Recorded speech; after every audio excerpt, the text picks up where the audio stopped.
Gracias. Antes de entrar a hablarles de específicamente el tema logístico, quisiera introducir un poco el concepto de productividad y su relación con el crecimiento. Nosotros como economía en los últimos 15 años hemos crecido en la tasa alrededor del 5.5%. Y para simplificar, podemos descomponer este crecimiento en tres factores. Uno, el capital, que es toda la cantidad de maquinarias, equipos, inversión en general que se ha dado a lo largo de estos años. El segundo componente es la cantidad de mano de obra, es decir, el número de trabajadores que se han ido incrementando también para producir bienes y servicios. Y un tercer factor muy importante que es la productividad, que es lo que mide qué tan eficiente ha sido en su conjunto este capital y esta mano de obra que ha venido trabajando. Este gráfico muestra cómo ha sido el crecimiento de esa productividad. Como podemos ver, entre el 2003 y el 2005 crecía a tasas entre 2,5% a 3%, nada más si nos comparamos con estándares internacionales, pero luego comenzó a desacelerarse e incluso en los últimos años vemos a partir del 2013 que comienza a caer. ¿Cuál es la relación con el crecimiento económico? Vemos que la productividad entre el 2003 y el 2008 está representada por la barra roja, explicaba alrededor del 30% del crecimiento de la economía. Esto está equiparado a estándares de niveles tipo países tipo Singapur, Alemania, incluso el mismo Estados Unidos en sus mejores años de crecimiento. Pero ya a partir de los siguientes años empezó a reducirse ese crecimiento, incluso a partir del 2013, como ven, empieza a caer. ¿Qué implicó esto? Nos volvimos más improductivos y esa improductividad le restó crecimiento a la economía. Esto nos pone en evidencia que tenemos que plantear medidas específicas en diversos ejes para incrementar esa productividad. ¿Cuáles son los determinantes de la productividad? Bueno, acá hemos planteado 14 determinantes. Nosotros como Consejo Privado de Competitividad lo que estamos haciendo es enfocarnos en 8, los que están resaltados en rojo con verde. Entonces estamos planteando propuestas, acciones claves para poder reactivar en algunos casos esto y poder fomentar la productividad.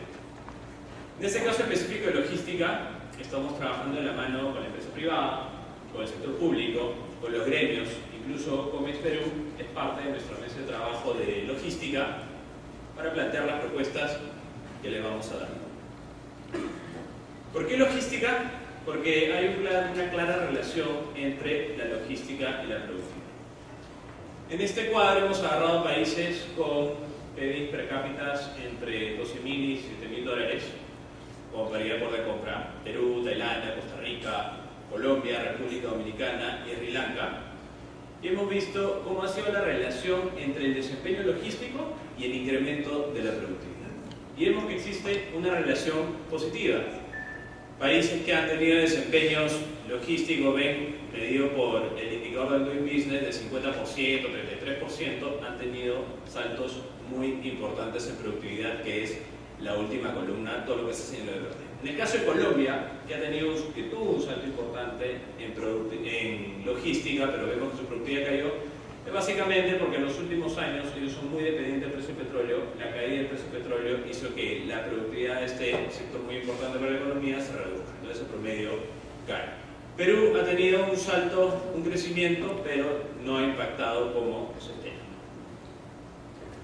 ¿Cuáles son los factores que están detrás de este buen desempeño en la cadena logística? Y voy a citar el estudio que Jessica comentó, que analiza estas 5 cadenas de exportación. Entonces vemos que tenemos factores como permisos, seguridad, que es bastante alto a comparación de estándares internacionales, transporte, lo que es carga, descarga y tratamiento, esas barras, esos colores que están en escala de grises, como costos directos. Pero al mismo tiempo se generan también pérdidas que se dan por la mala calidad del transporte, se dan por robos, que explican alrededor del 22%. Incluso en algunos productos esas pérdidas pueden llegar a ser equivalentes al 40% de estos costos logísticos. Entonces, en balance, lo que hemos identificado es que tenemos, uno, pérdidas que se generan por mala calidad de la infraestructura, tiempo en trámites y controles, robos, y el mal manejo en la carga y la descarga intrarruta. Haciendo el balance de este estudio, con diversos estudios y con todas estas conversaciones de expertos que les comentaba, hemos identificado que hay 5 determinantes claves para el desempeño y la logística del Perú. El primero, las condiciones de la infraestructura.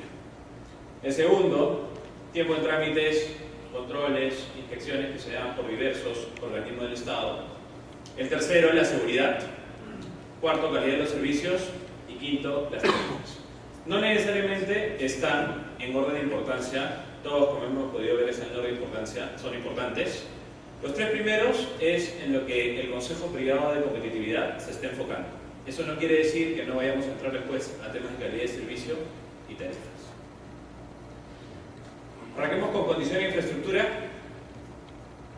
y empecemos por el Callao. En el Callao, de todas maneras, se ha incrementado el flujo de camiones. ¿Cómo lo podemos ver? El gráfico a la izquierda nos muestra cómo el movimiento de contenedores ha pasado de 1.3 millones en el 2010 a 2.3 millones de contenedores en el 2017. Se ha casi duplicado y la infraestructura del Callao sigue siendo casi la misma. Se han dado algunos intentos, se han hecho algunos proyectos. Nosotros buscamos qué proyectos se habían desarrollado en el Callao. Encontramos que en los últimos 10 años se habían dado 3 rehabilitaciones, una en Argentina, una en Macocapa por un par de millones, y sí hubo un proyecto importante en Gambetta. Sin embargo, el impacto no ha sido el esperado. Hemos tenido colas de camiones que pueden llegar a ser de 12 a 14 horas. Y cuando observamos el tipo de infraestructura que se necesita en el Callao para optimizar todo el Callao, vemos que tendría que intervenir por lo menos 8 actores. Tenemos MTC, el Ministerio de Vivienda, el MEF, el GORE, la Municipalidad, el SENACE, aprobando el estudio de impacto ambiental, el Ministerio de Cultura, SUNAR y más de una oficina en cada institución. Esto solamente haciendo un conteo rápido, es decir, es una coordinación de varios sectores dentro de los 3 niveles de gobierno. Es decir, si quisiéramos plantear una solución integral para lo que necesita el puerto del Callao, la infraestructura que se ha mencionado en presentaciones anteriores, implicaría una ardua coordinación. ¿Qué proponemos? Como Consejo Privado de Competitividad, es crear un organismo excepcional que se encargue del planeamiento, la formulación y la ejecución de los proyectos de infraestructura orientados a 3 ejes logísticos. El primero, el más importante, el Callao. ¿Qué buscamos de este organismo? Que definan los ejecutores de los proyectos o ejecutar cada uno de estos proyectos directamente, que sea el encargado de dar todos los permisos para la ejecución y que se encargue de la adquisición de todos los terrenos para entregarlos de forma oportuna al ejecutor. Que tenga un marco de contratación ágil y flexible. Deberá contratar a un PMO para la adecuada ejecución, ya que estamos poniendo, por ejemplo, los panamericanos. ¿Por qué un PMO? Porque un PMO es contratar a una empresa que tenga experiencia internacional y que permita traer las mejores prácticas acá, que brinde soporte en Perú para que podamos tener una buena construcción, tanto en cantidad de obras que se tienen que generar como en calidad. Infraestructura que puede desarrollar, optimización en las principales vías de acceso, la Macocapa, Argentina, Atalaya, Gambetta, Guardia de Chalaca. Hay vías alternativas también que se han descuidado y que se puede crecer, un antepuerto, entre otra infraestructura que también necesita el puerto del Callao. Crear un organismo excepcional implicará que esté debajo de algún ministerio ejecutor. El Panamericano está debajo del MTC, otro organismo ejecutor podría estar debajo del MEF. Va a tener que ser bastante coordinado con los gobiernos nacionales y va a tener que estar en armonía con la ley de descentralización. Otra infraestructura adicional que se necesita, y acá quiero poner como ejemplo el caso de la agroexportación. Acá estamos poniendo 4 productos de agroexportación que representan alrededor del 60% de las exportaciones agroindustriales. Y estos 4 productos, en más del 80%, se producen en esas 5 regiones que están como colores, y en el mapa de la derecha están resaltadas con esos puntos de cada color azul. Es decir, estos productos van a tener que pasar por las vías señaladas: Autopista del Sol, la Autopista del Norte, ya que el 60% de los productos de exportación salen por el puerto del Callao, y la red Vial 6. Además de que desarrollar el puerto de Salaberry, como lo comentaron al inicio, es muy importante porque permitiría descongestionar, lo mismo con el puerto de Pisco, que es casi la experiencia que se ha visto con el puerto de Paita. Miren que el puerto de Paita saca el 20% de las exportaciones no tradicionales de agua. Es decir, el desarrollo de estos puertos, sumado a estas carreteras, generaría eficiencia, ya que también contribuye con descongestionar el puerto del Callao. ¿Qué necesitamos acá? Es avanzar con las obras de la segunda calzada de la autopista del Sol, la autopista del Norte, la red Vía 6. Por acá pasan, como les mencioné, la mayor cantidad de productos agroindustriales. Iniciar el mejoramiento del puerto de Pisco. Ya se han comenzado las obras del movimiento de tierras. Una buena noticia en este caso es que las 4 etapas que se iban a realizar durante varios años se van a realizar en un solo momento. Eso es una muy buena noticia. Puerto de Salaberry ya se concesionó. Inicio sobre el puerto de Chancay, que también está anunciado, esto por el lado más privado. La ampliación del puerto de Lima. La carretera central también es clave.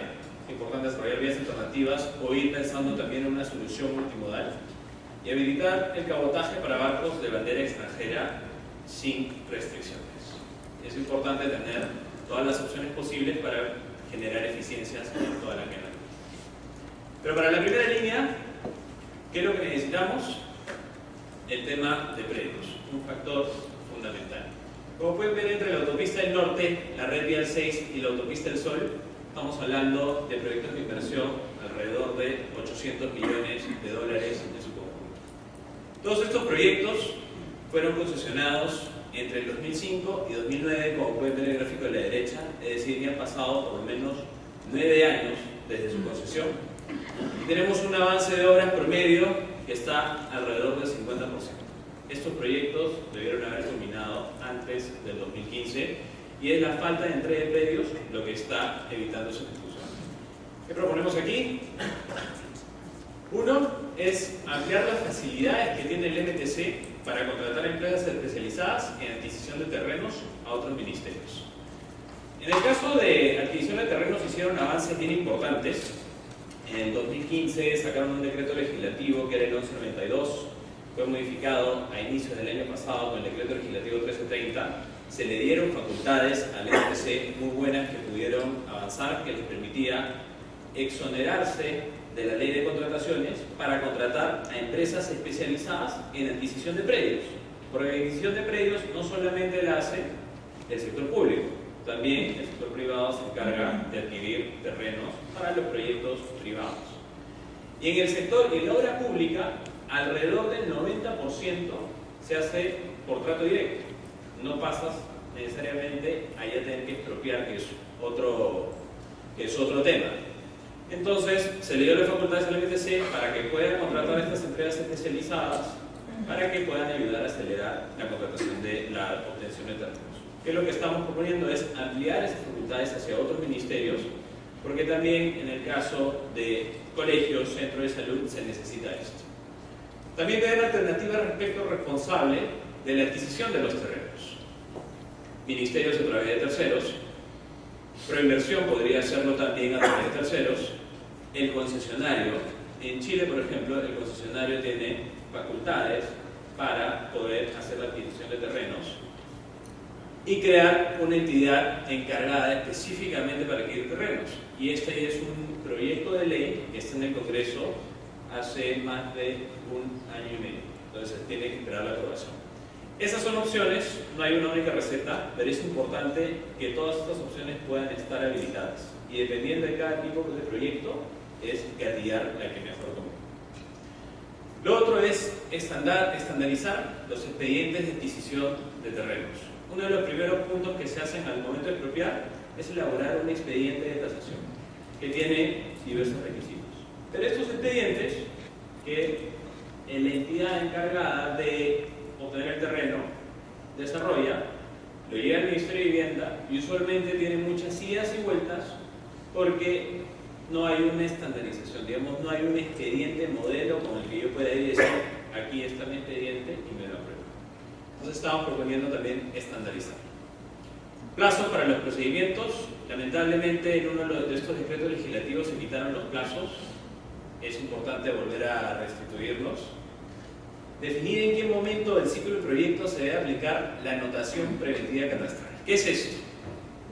Cuando uno va a hacer una expropiación, uno identifica, digamos, mientras está desarrollando la ingeniería del proyecto, uno ha identificado un terreno, que puede ser un terreno rústico, y después cuando ya uno está ejecutando el proyecto se encuentra que este terreno ya no es rústico, la municipalidad lo declaró urbano e incluso empezaron a hacer ahí un pequeño negocio. En muchos casos esto se puede dar por desconocimiento, pero hay mucha evidencia de que esto se da solamente para aprovecharse del precio y poder cobrarle más al Estado. Entonces la idea es congelar cuál es el estado del predio al inicio del proyecto.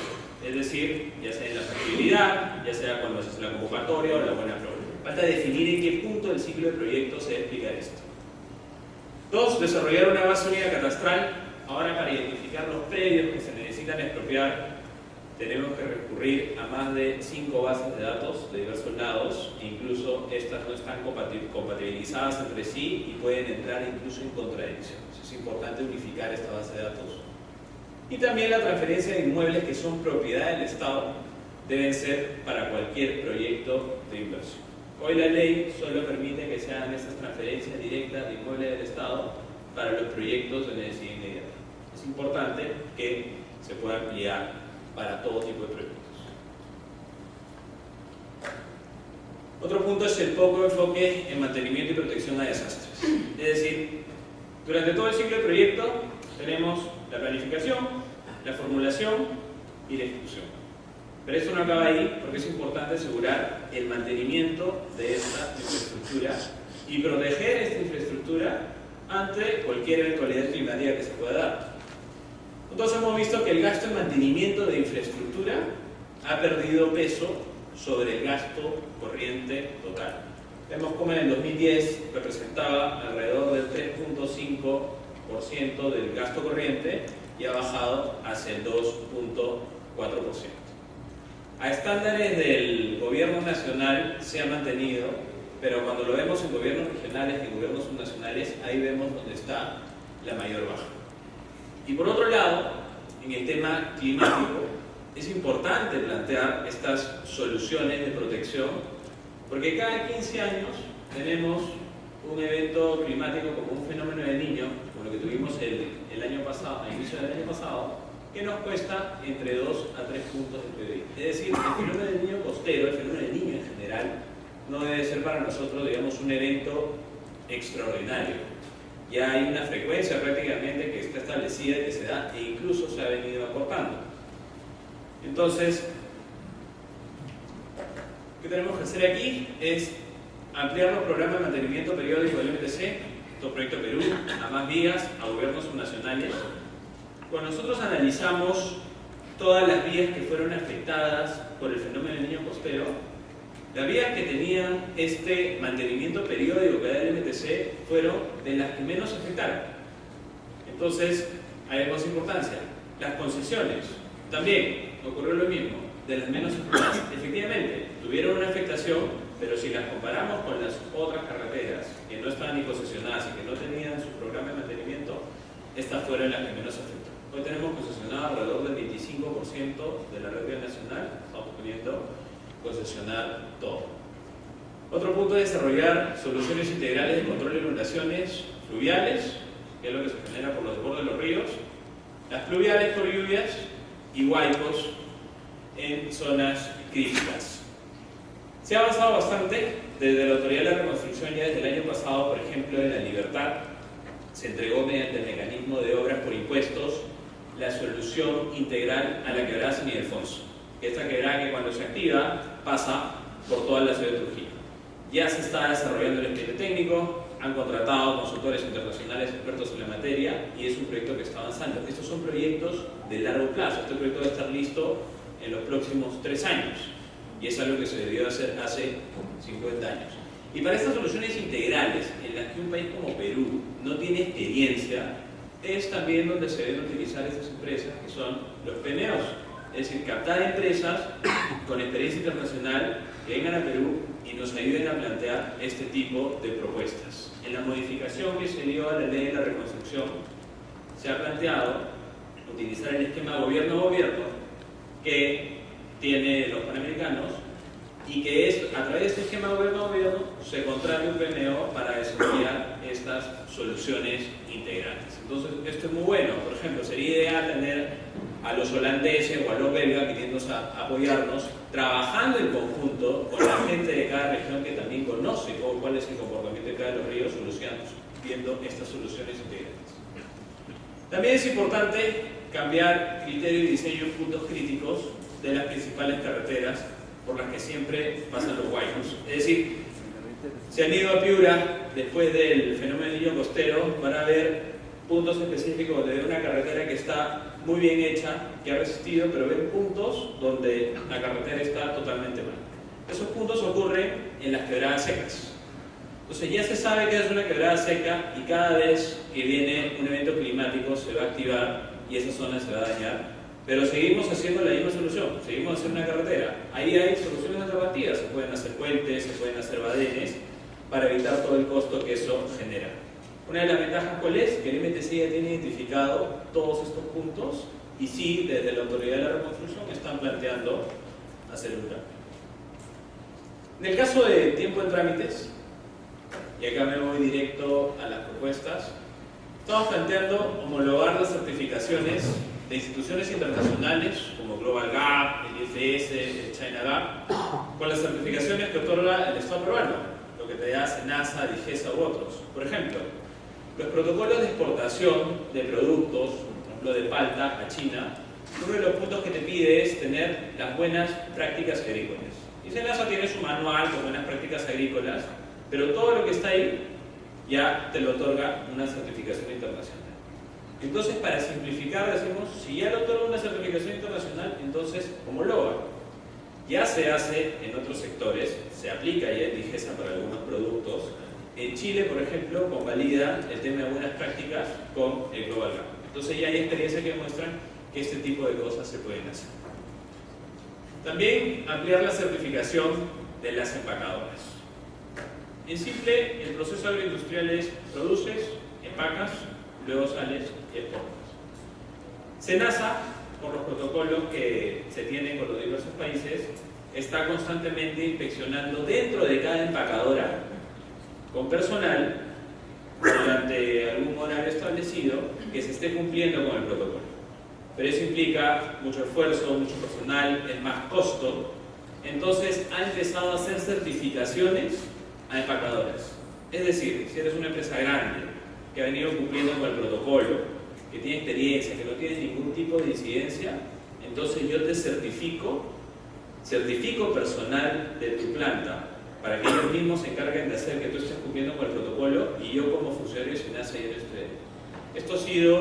Eso está funcionando bastante bien, hemos conversado con varias empresas que han aplicado este protocolo, funciona. Lo importante es ampliarlo, porque hoy día son 6 empacadoras, ampliándolo puede funcionar muy bien, y aumentar esto hacia campos de cultivo también. Porque es decir, si ya tu empacadora está bien, que quiere decir que tu producto está viniendo, entonces hacer esa vinculación. Tu empacadora funciona, que tu campo también esté certificado, porque igual tienes personal de SENASA que va hacia el campo. Lo importante es acá liberar este personal de SENASA para que ya no vayan a las empresas que se portan bien, es decir, solamente hagan auditorías y empiecen a ir hacia empresas que no necesariamente estén cumpliendo con los estándares. Certificar campos de cultivo. También hay campos de cultivos que están cumpliendo y siempre cumplen con todos los estándares que exige SENASA. ¿Por qué lo hacen? Porque también se los exige su cliente. Entonces acá también es importante comenzar a certificar estos campos de cultivo. Se hace en otros países, se hace en México, se hace en Chile, para liberar también al personal de SENASA porque no se dan abasto en las temporadas altas. Entonces es posición de liderazgo. Luego digitalizar certificado fitosanitario con el usuario, con el PR sector SUNAT y el certificado de origen. Acá la UCE ha sido un avance notable y eso lo resaltan todos los operadores. Pero todavía seguimos utilizando el papel, todavía tenemos que seguir viendo hacia alguna entidad para que haya algún tipo de firma. Entonces hay que eliminar ese proceso. Se ha dado un avance con el certificado fitosanitario, se firmó un convenio con Holanda para que solamente sea digital, para que llegue directamente al país de origen. Ahorita se está haciendo en papel, en digital, pero ya a partir de agosto probablemente ya no tengamos que utilizar papel en los envíos hacia Holanda, y se espera que ya dentro de los próximos 2 años, con la mayoría de países con los que tenemos algún tipo de convenio, podamos ir avanzando. Tercerizar inspecciones a empresas especializadas, los laboratorios, inspecciones muy específicas, pueden ser en campo, pueden ser en el mismo packing. Establecer sistemas de medición y seguimiento de indicadores de gestión en trámites frecuentes. BUS está avanzando bastante con este punto. Renegociación de protocolos fitosanitarios para tener más flexibilidad. Hemos comparado los protocolos que tiene Perú con los protocolos chilenos y los mexicanos, y de todas maneras los nuestros son más rígidos. Vemos que poco a poco, conforme nos vayamos haciendo un nombre en la entrada a varios países, esto se puede renegociar. Y también establecer protocolos de operación y coordinación entre SENASA, SANIPES y SUNAT del Ministerio del Interior, y el dispositivo legal para hacer esto es facilísimo, simplemente una resolución ministerial. Para terminar el tema de seguridad, hay altos costos de seguridad, como les comenté al comienzo, puede ser alrededor de un 12% de los costos logísticos de agroexportación, que incluso para algunos productos y algunos corredores puede llegar entre el 20 y 35%. En el caso de la importación estamos en un promedio similar. Y acá vemos la noticia del costado que ponemos: se asaltan más de 120 contenedores en el Callao y San Martín del Porres. ¿Por qué lo ponemos? Porque ya los robos no solamente se están dando alrededor del puerto, los robos se dan en toda la ruta.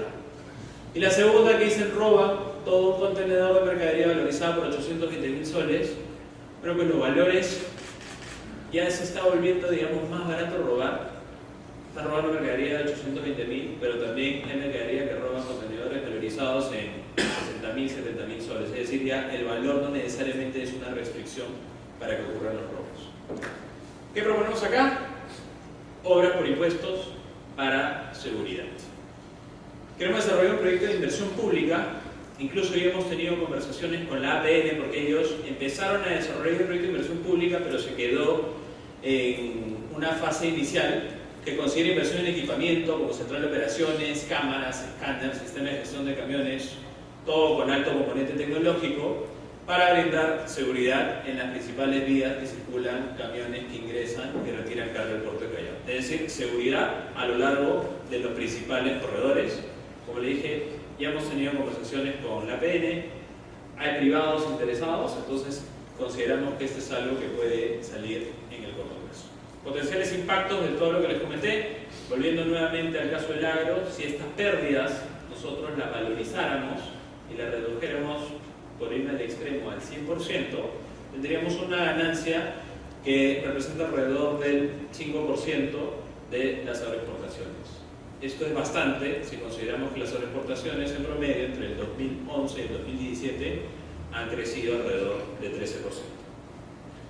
Dejo las conclusiones. Muchas gracias.